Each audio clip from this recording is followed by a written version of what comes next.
Carlsbad, People, Purpose, and Impact, an essential podcast for those who live, work, visit, and play in Carlsbad.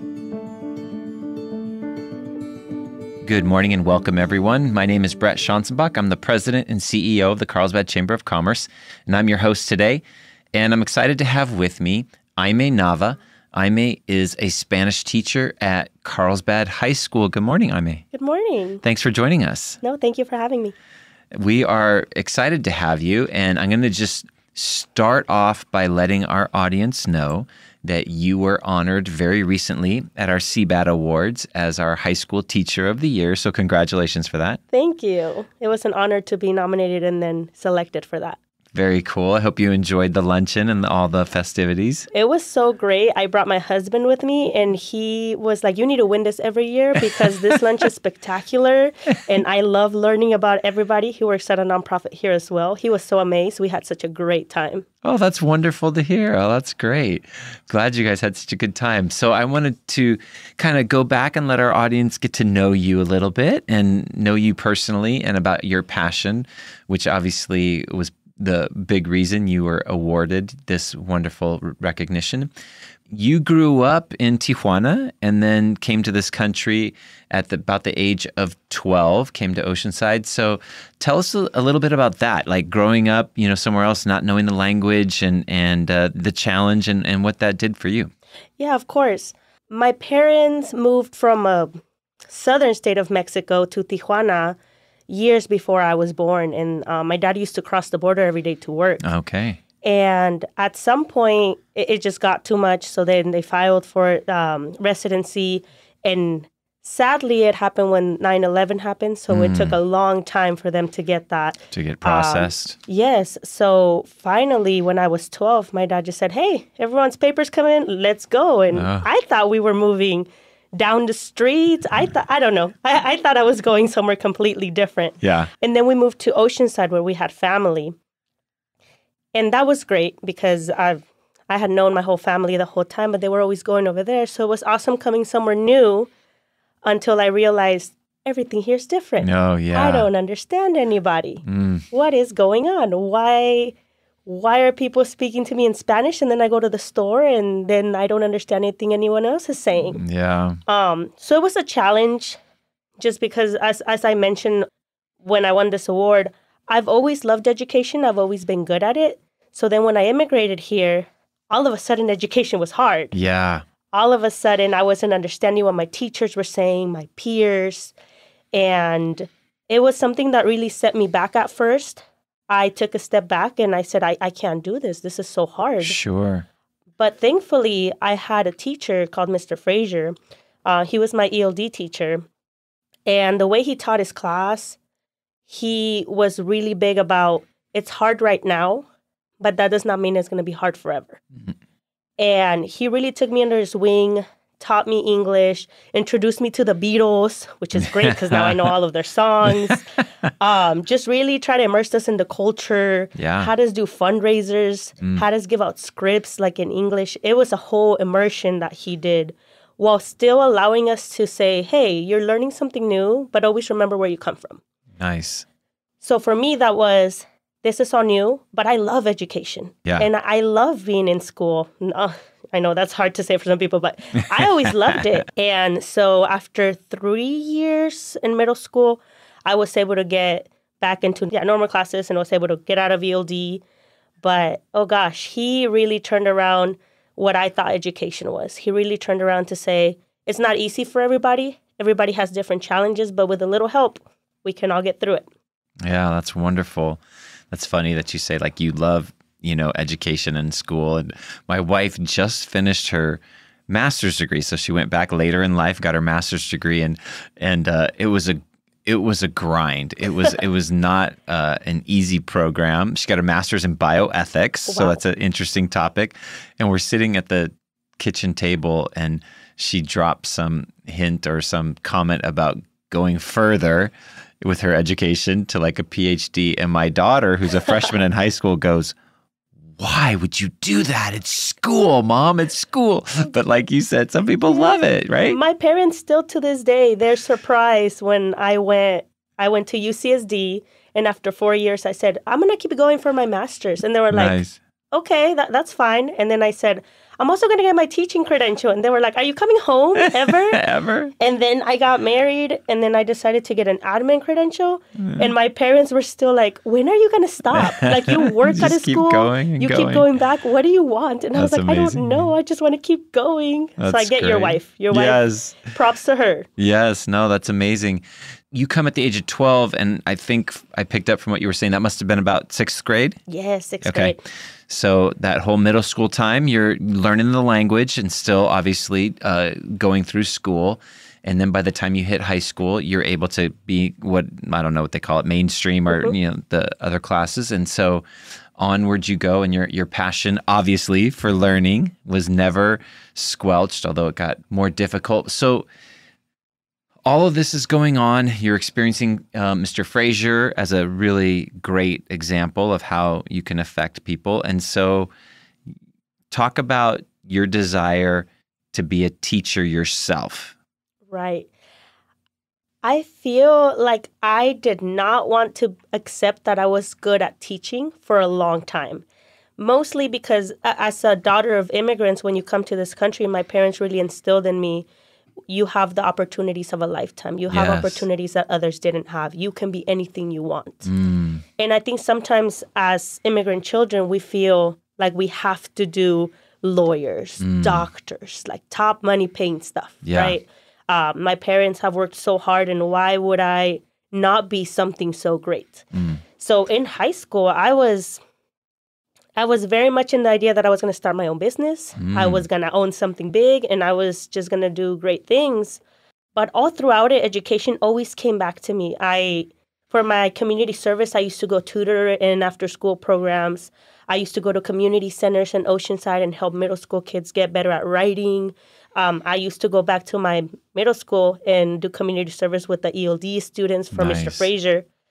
But to me, it was always, this is what I like, but this is not what I'm going to study. Right. And then I went to college as a economics major. Okay. And I was doing great. Like I said, I'm great at school. Yeah. So I was doing amazing. I passed calculus, even though math was not my thing.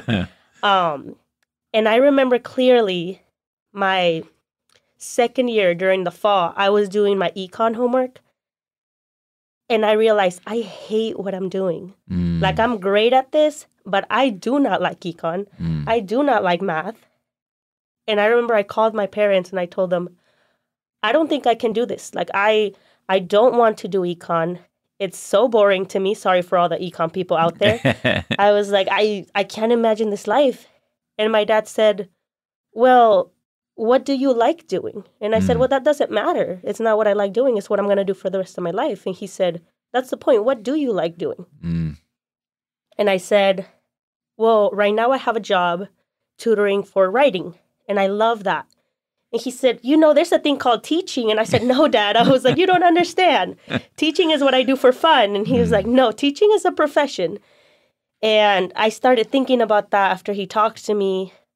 And I said, I understand that my parents came here with all their sacrifice and everything, but when they talked to me about opportunity, I think they meant doing something you love for the rest of your life. Right. And I realized I'm going to work this job forever. My parents at some point are going to retire, they're going to stop working, and I'm going to continue working this job. So I should pick something that I love, something that I'm good at, something that I'm passionate at. I've been teaching since I got out of ELD. I've been helping people with education. I've always tried to be the Mr. Fraser in people's lives. Yep. I can make a career out of this. And it is okay that it's not the career I envisioned for myself. And I talked to my parents, and to my surprise, they were like, we've been waiting for you to make this change. We're those people that don't want to pressure you into things, but you would have made a horrible, what is it? They just called it you'd have been a horrible economist. I'm like, okay, we don't speak English, it's fine. They were like, you would have not been good at that. You would have been sad the entire time. I'm like, you're right. So that's when I decided, I'm like, education, that's the path I want to go to. That's what makes me happy. That's better for the community than me becoming something else. So that's when I went. Oh, that's amazing. Well, kudos to your parents for championing you to be the best version of you, because you are definitely now the Mr. Fraser to other people, which is phenomenal. We are going to take a quick pause. We're talking to Aimee Nava, the Spanish teacher at Carlsbad High School and also our High School Teacher of the Year for the CBAD Awards. We're going to come back and continue to unpack her journey and her impact and her future. So stay with us. We'll be right back.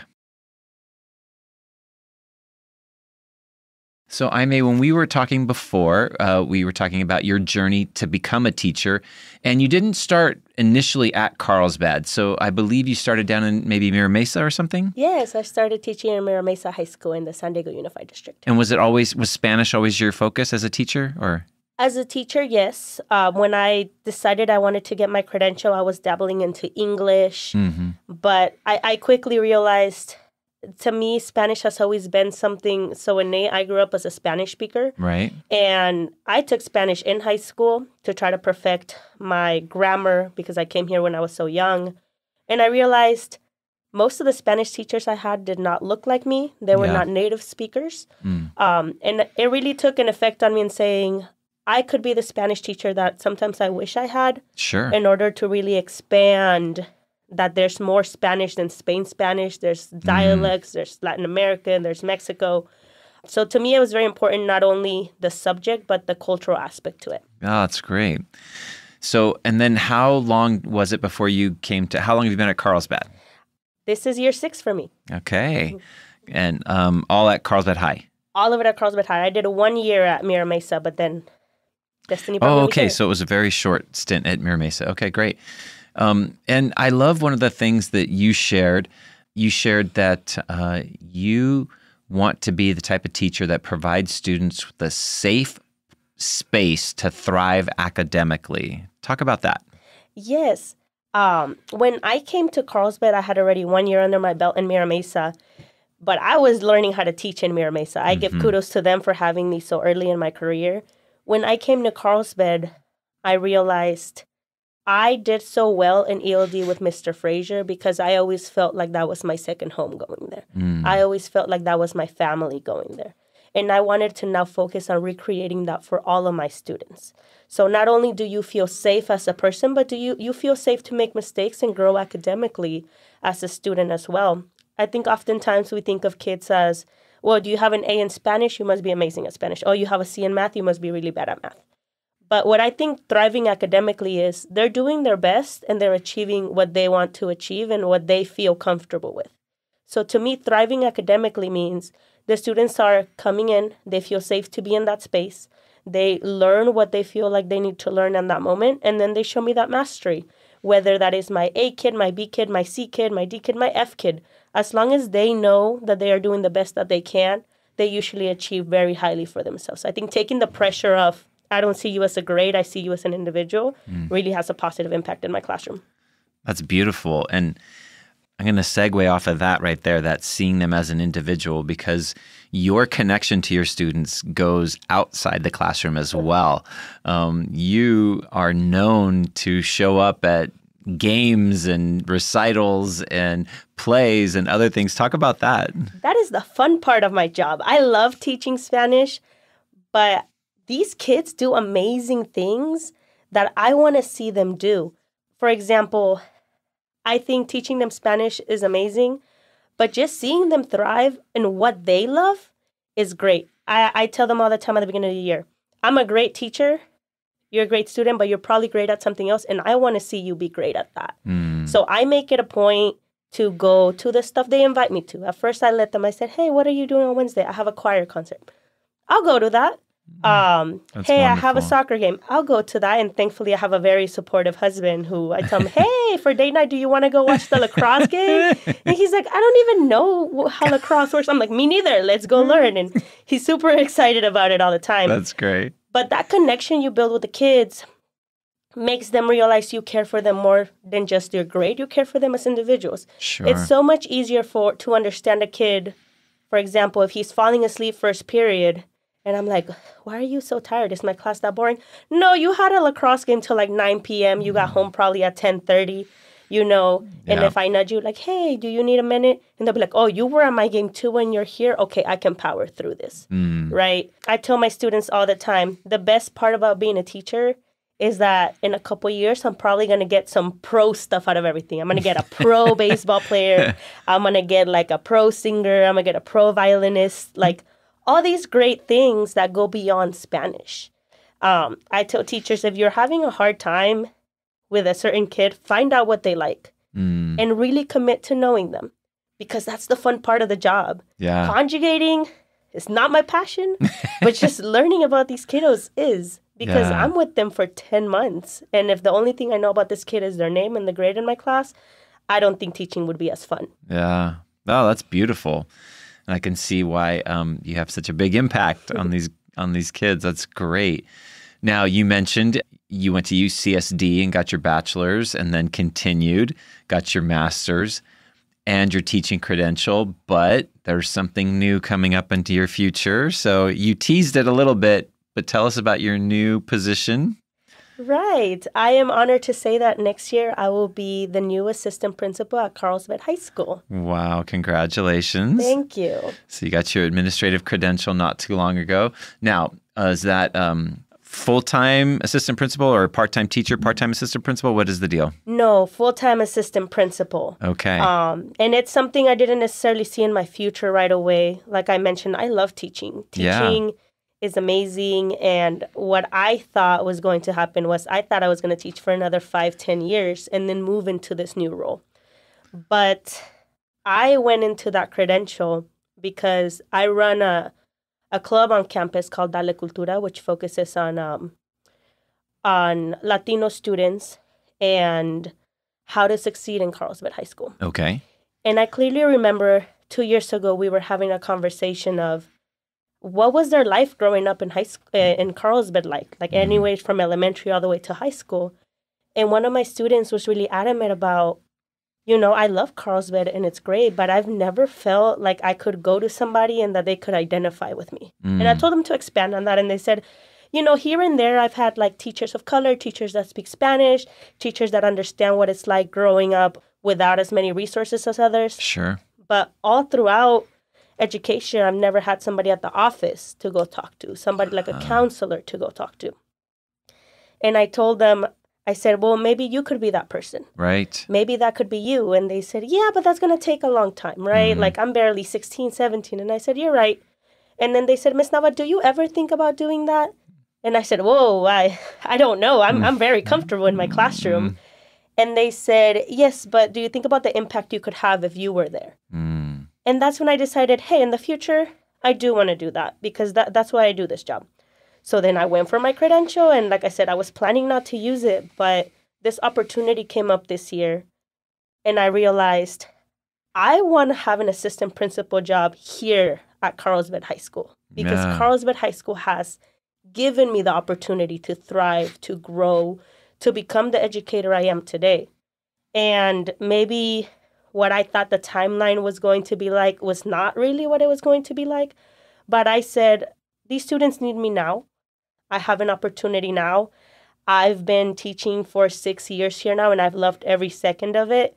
Why would I wait until I don't no longer love teaching? I think we should really be in these positions while we still love the people we supervise. Yeah. If I would have waited another 10 years and some people get burned out from teaching, and I would have gone into this position just because of that, I would have been doing a great disservice to the community. So as much as it paid me to tell my students, I'm not going to teach next year, it really brought joy to my life to say, but if you want to see me at the office, if you need to talk to me, you're going to see me in a different capacity. They were very happy for me. And that's what made me happy. The fact that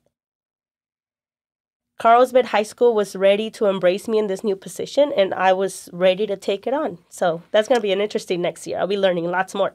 That's wonderful. Carlsbad High School is quite large. How many students are at that high school? Too many for me to know yet. That's a lot. I should know that number next year. This year, I just concentrate on my 120 in my classroom. Yeah, well, that's understandable, right?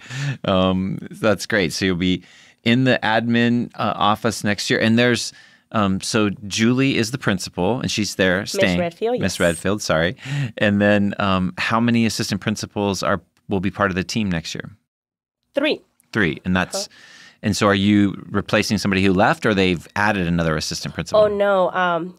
Miss Stapleton got a promotion to be principal at one of our middle schools. Okay. So she will be leaving to do that in the summer, and that's how that position opened up for me. Okay. So 3 assistant principals with Miss Redfield, and you guys will be out there continuing your good work. Hopefully, yes. I tell my students, the first year I'm going to do a lot of learning, but I think that always humbles an educator to learn to do new things. And that's going to bring me closer to how the students feel when they walk into like a classroom and they don't know how to speak Spanish. And by the end of the year, they know some words. For sure. That's a very, very good point. So you and I are sitting here today. It'll take a few weeks before the audience hears this episode, but you and I are sitting here maybe a week and a half from the end of the school year. Yes. Very close. Very exciting. Yeah, which is always a great thing. But so my mother was a high school teacher for 17 years. And so I knew even as a younger kid that the students anticipated and look forward to summer, but the teachers look forward to summer way more than the students do. So do you have anything fun planned for summer when you get a little break? Wow, you would be surprised, and people are very surprised when I say this. But since I am starting my assistant principal job next year, I decided to teach summer school. Oh, wow. To just, like I said, I love teaching, and I was just not ready to let it go in that moment. So I'm going to continue teaching for the Carlsbad Educational Foundation. Nice. Spanish at Carlsbad High School. And I know to some people, they're like, you're going to keep going. I love it so much. I have so much fun. And I'm looking forward to that. I'm truly looking forward to just teaching over the summer, relaxing, and taking it all in before I take this new position. And so the admin position officially starts when? Like August 1st, July 1st? July 1st. July 1st. Okay. All right. Well, off and onward to greater things. Thank you so much for your impact with our students and for all your witness and for how you just are there for them. We look forward to hearing more about your impact going forward. And thanks for taking the time to come share with us today. No, thank you for having me. And thank you again to the Carlsbad community for always supporting me and letting me grow as an educator. I'm really thankful to everybody here. Well, we're blessed to have you. Thanks for joining us on our Carlsbad People, Purpose, and Impact podcast today. If you enjoyed it, please hit the follow button on wherever you get your audio. And please tell a friend. We would love to hear your feedback, which you can share at carlsbadpodcast.com. You can leave us a review, ask a question, or leave an audio comment, which we can play on the show in the future. And that's all we have for today. Can't wait to see you next time on Carlsbad People, Purpose, and Impact. And remember, share some kindness today. It's free, creates goodwill, and makes you feel great.